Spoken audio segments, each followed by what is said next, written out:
बाइगणर ए आइटमटी एते टेस्टी जे आपण विश्वास करंतु जदि थरे चाखिबे बारंबार निश्चित भाव में बनइबे खावाई एते टेस्टी बनिबो। याको आपण गरम गरम भात सहित खाई परिबे, स्नैक्स हिसाब से खाई परिबे, घर को गेस्ट आसिले मध्य दे परिबे।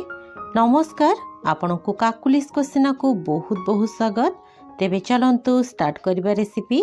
एठी देखंतु दर्शक बंधु मु गोटे कसी आ बड़ बाला बाइगण नीची। बाइगण को एमिति मीडियम साइज रे आमे काटिकी नै जिबा।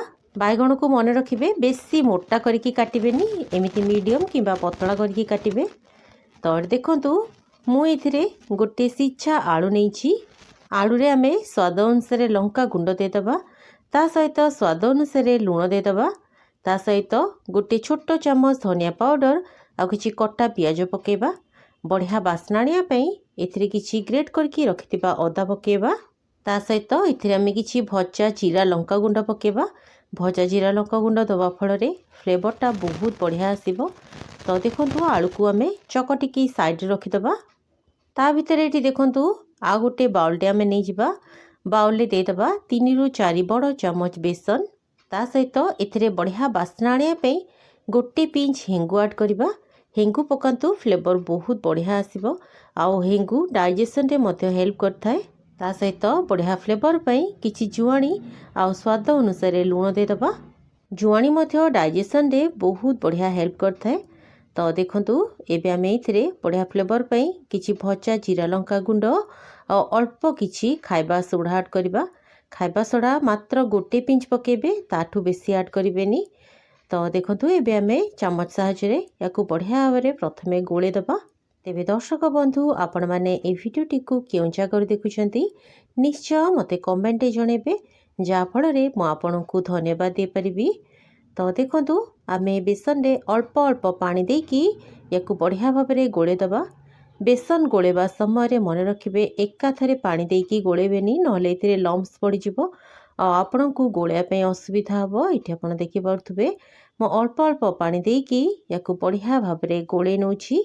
बेसन को एमिति गोलांतु, देखिबे बेसन रे जम्मा भी लम्प्स पड़िबनी। एठी देखंतु दर्शक बंधु बैटरटी हमर बनिगला, ना बेसी मोटा और ना बेसी पतला अछि बैटर। एबे चलंतु जिबा आमे नेक्स्ट प्रोसेस को। बाइगण को मु काटिकी पानी रे पके देथिली, जहा फल रे बाइगण जम्मा भी कला पड़िबनी। तो देखंतु बाइगण रे आमे दे दबा किछि ग्रीन चटनी। धनिया पत्र रे आमे जेमती सिंपल चटनी बनै थाउ, एटा सेही चटनी। ए चटनीटी खाइबा पई बहुत ही टेस्टी लगी थाए। तो देखंतु बाइगण रे प्रथमे आमे ए चटनीटी को लगे नबा। आपण एथिरे धनिया पत्र चटनी, पुदीना पत्र चटनी किंबा जदि आपणक पाखरे चटनी नाही ताहले आपण एथिरे टमाटो सॉस मध्ये लगे परिबे। तो देखंतु आमे जो आलू को चकटिकी रखिथिले ए आलू को ए भली भाव में सेप दे दबा आउ बाइगण उपरे बढ़िया भाव में सेट कर दबा। आपण एठी देखिकी जानि पाउथबे बनेबा बहुत इजी आ खाइबा पई एते डिलीशियस बनिबो जे आपण जदि थरे बनेबे ना, ग्यारंटी देकी कहूची निश्चित भाव में बारंबार बनेबे।